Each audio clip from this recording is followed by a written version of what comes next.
Түркістан облысы Түркістан қаласына қарасты Бірлік мөлтек ауданының тұрғындары туралы YouTube каналымыздан ұдайы көрсетіп келеміз. Аталған стадионды жеке тұрғын үй мақсатында сол кездегі әкім бірнеше адамға заңсыз үлестіріп жіберген. Ол туралы қала әкімі өз парақшасында тікелей эфирде журналист Ләйла Сұлтанқызымен сұхбат барысында айтып өтті. Бірлік елді мекеніне байланысты. Расында да халықтың өзінің жасап алған стадион бұрынғы әкім туыстары үшке бөліп алған, бірақ оны қазір прокуратура органымен бірлесе отыра, оны қайтарып береміз, еш уайымдамаңыздар. Оның ішіндегі Атабай көшесін білесіздер, ол жерде газ жүреді. Мен дұрыс естідім ба, кешіріңіз. Бұрынғы әкім туыстарымен үшке бөліп алған. Сол ауылның, Түркістан емес, сол ауыл болған ғой.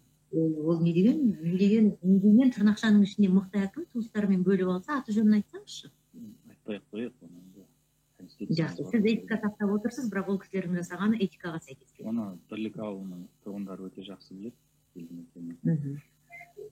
Қазіргі таңда аталған стадионға қатысты сот ісі жүріп жатыр. Негізгі заңсыздықпен Түркістан қаласы жер қатынастары бөлімінің басшысы Қасымбек Нариман мырза рақымшылық заңының дұрыс орындалмауы деп атап өтті. Себебі құрылыс жүрмеген жерге меншік құқығын беру заңсыз. Сот барысында сот өкілдері келіп аталған жерді көріп кеткен көрінеді. Жерді иемдеген тараптар сол жерде бұрын құрылыс болған деп жалған ақпарат берген. Десе де тұрғындар өздерінің қолда бар дәлелдерін ұсынып бағуда. Негізгі мақсаттары стадионды мемлекет меншігіне қалдырып, стадион болып халық пайдалану. Осы жөнінде қарбалас істерден соң түнделетіп Бірлікке жол тарттық. Тұрғындардың өз аузынан тарқатайық. 46 жыл туылғанмын осы жерде. Содан берді ешқандай үй ана-мана болған емес. Бұның бау болған дәу. Колхоздың бауы тоғын бері. Кейін барып, қаншаншы жыл бәрі? 90-шы жылы бөлінді ғой. 90-шы жылы бөлінгеннен кейін стадион болып, стадион қылып алған. халық осы жерде балалар ойнап жүрді. Алғашқыда балалар ойнады, кейін немерелер ойнады, кейін жақын ортада. Сол енді біреулер енді бұны жекеменшік қылып не қыламақшы енді бұны. Халық ойнаған жер. Ештесе болған емес берді. Ана-мана болған емес бұрын. Мен Абдуалиев Тайыр осы елді мекеннің 15-20 жыл ауыл ағасы болып істеген қариямын, пенсионермін. Нұр Отан партиясының мүшесімін. Біздер мына 60-65 жылдан бері өзіміз білетініміз мына мектепке кетіп жүргенде бір кішкентай тәжікский пақсамен қорғалған бұл колхоздың бауы болар еді. Бұл баулар кейіншелік жаңадай Қарашық елді мекеннен кооператив 8 кооперативке бөлініп кеткеннен кейін өздері отдельно Қақалысқышсын. бұл Рахимов Рахматулланың анаусында кооперативтің бөлігіне шығып, олар өздері мұнерді карталастырып, осы жерді кейіншелік мұна каналдан су шығу қиын болған себебімен мұны аста-аста бау құрап өзден өз жоқ болатын болды. Кейін мұна стадионның орнына бір 12-13 бала өздерінің намыдағы 0,10 сотық, 0,7 сотық деген өздерінің жеріні басыны қосып, 1 гектардай жайыны ажыратып беріп, Рахимов Рахматуллаға біздің есебіміздегі жерді бізге бермей-ақ қой, халыққа стадион қылып бересін деп 90 жылдары бұл стадионға әрекет қылғанбыз. Бұны қанша емгекпен 2 метр соғына, қазір біздер стадион орында тұрмыз ғой, 2 метр соқырлықта ойы болған техника онда қазіргі ЛК дегендер жоқ еді.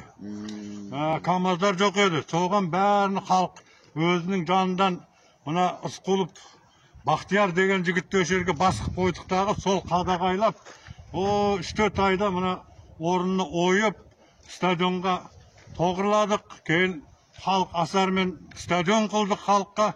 Енді мұна келіп, мұна Қарашық елді мекенінден Бірлік ауылы қалаға кіріп кетуі бақана болып, енді жер бір жаққа үшіп кетпейді ғой, Қарашықта болсын, қалада болсын, өзіміздің ел. Елдің жері. Сол жерде енді ол әкім болып істеп жүргенде біледі, стадионға ешқандай госакт істелмегенін, документ істелмегенін, сол пайлап жүріп, кешегі жақында өзінің туыстарына 3-4 адам, 5 адамға госакт тоғырлап, қазір заңдасып біздермен соттасып жатыр. Бұларың қазір сотқа жіберіп жатқан документтерден біздің хабарымыз болып тұр.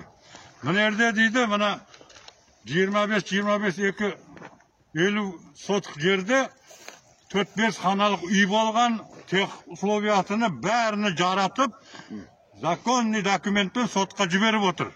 Бірақ берді 6000-7000 ақалысы бар бірлік елді мекені, берді қашан құрылыс болғаны, кім салғаны, ешкім көрген емес, жоқ нәрсе ғой бұл.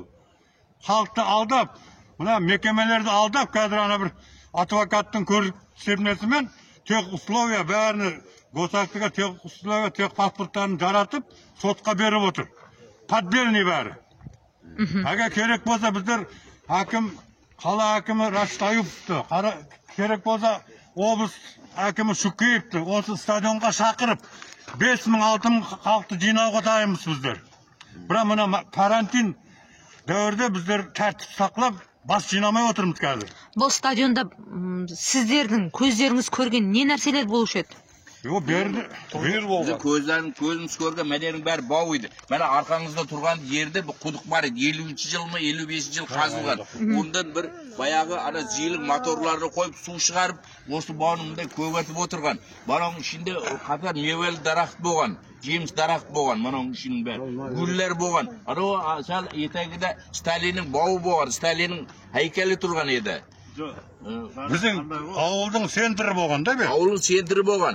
Кейін мына 60-ші, мына 90-ші жылдар болғанды кейін мына колхоз, Победа колхоз 92-мыңшы жылдар қосылды. Тәуелсіздік алғаннан кейінгі жылдары? Мінерлердің бәрі ашық бар. Біздер мектепке, біздің балалар мектепке қатынанды, осында тур бар бол, ләмішке жанып тұр ғой. Жердің бар, аяқ мектепке кіріп кететін жер болған. Мұның бәрі ашық болып. Кейін мына өзіміздің ауылың балалар қолға алып, мәнерді стадион қылық, мәнерді халқың Наурыз сәйл өткізетін жерлер қылық деп, мұнаны өздер қол күшімен өзіміздің ауылың балалар, өзіміз қатарлар бәрін. Мен өзім білемен, жасым 67-ге келді, бірақ 60-шы жылдың бияғының бәрін білеме. Берде ешқандай үй болған емес. Бау болған, мәнердің бәрі бау болған.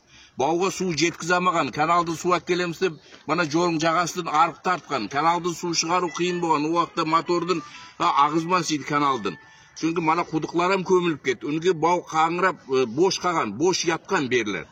Кейін бана құрып қойған пақсасы бұзылды, тексіленіп кетті. Үнге мана ауылың балалар, хорошо, что мәнерін жаңадай стадион қылайымыз деп қорғаған осыл. Енді берін біреулер егеленген дейді, берді үй салынған дейді, сотқа сондай нелер беріп отыр екен, справкілер, незаконный справкілер.